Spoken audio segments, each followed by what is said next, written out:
دنیا کی سب سے بڑی فوڈ کمپنی نیسلے نے اعلان کیا ہے کہ وہ اگلے 2 برسوں میں عالمی سطح پر 16,000 ملازمین کو فارغ کرے گی۔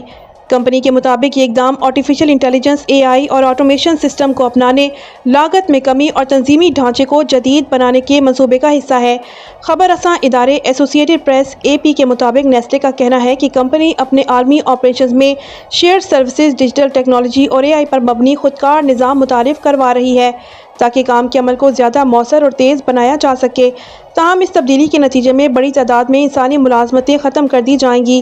کمپنی کے ترجمان نے بتایا کہ برطرفیوں کا زیادہ اثر انتظامی، مالیاتی اور معاون شعبوں پر پڑے گا، جبکہ پیداوار اور لاجسٹک کے شعبوں میں بھی عملے کی کمی کی جائے گی۔ نیسلے کے نئے چیف ایگزیکٹو آفیسر (CEO) کے عہدہ سنبھالنے کے بعد کمپنی میں تنظیمی اصلاحات کا عمل شروع کیا گیا ہے۔ CEO کے مطابق دنیا تیزی سے تبدیل ہو رہی ہے اور ہمیں اپنے نظام کو نئے تقاضوں سے ہم آہنگ بنانا ہوگا۔ دلچسپ بات یہ ہے کہ ملازمتوں میں کمی کے اعلان کے باوجود نیسلے کی فروخت میں 4.3% اضافہ ریکارڈ کیا گیا، جبکہ کمپنی کے شیئرز میں معمولی بہتری بھی دیکھی گئی۔